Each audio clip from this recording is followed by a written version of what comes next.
So we want to run the port scanning tools against hosts on the network to determine whether the firewall properly detects the port scanning activity.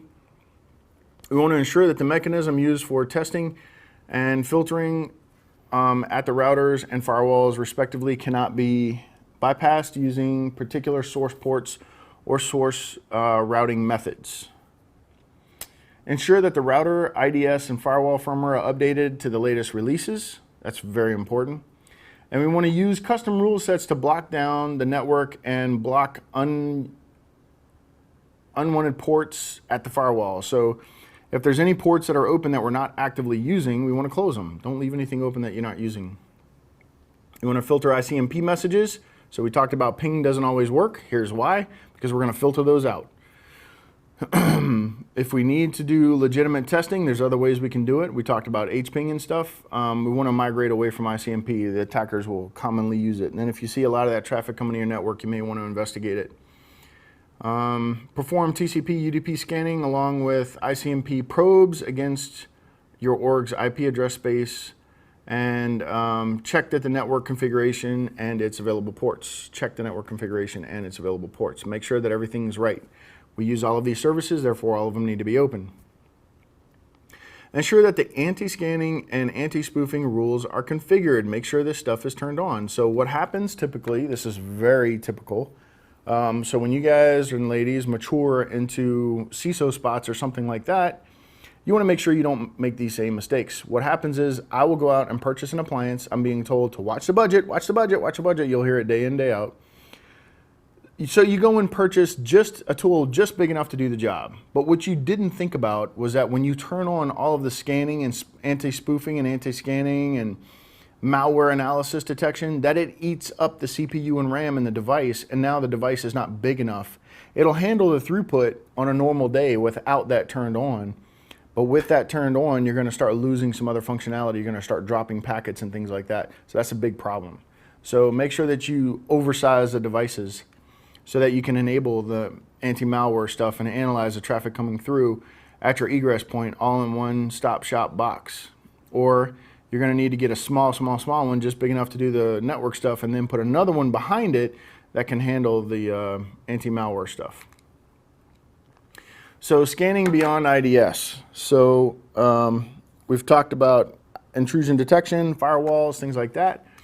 We talked about ports, and now we're going to go beyond the intrusion detection system.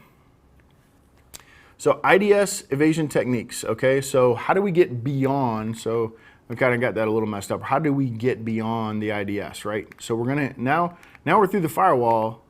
Now how do we get by the IDS? Well, this is what we're going to talk about now. How do attackers get by your IDS? Intrusion detection systems.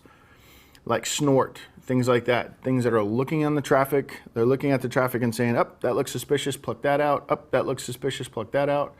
So the way we use this, one technique is to use fragmented IP packets. And we talked about DOSing systems, anti-DOSing systems, will reassemble all of the packets before they're forwarded, okay? It will reassemble everything so that you can't do this. You can't chop up a bad file into little pieces where, in other words, when I look at just the one piece, there's no signature match because it's only part of the full file, right?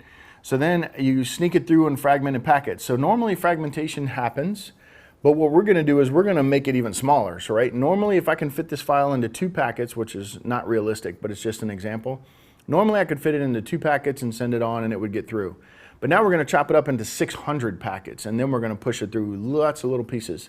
It won't reassemble that on the other end. You can spoof your IP address when launching attacks and sniff responses from the server. So you just tell it, hey, I'm not this IP address, I'm this IP address, right?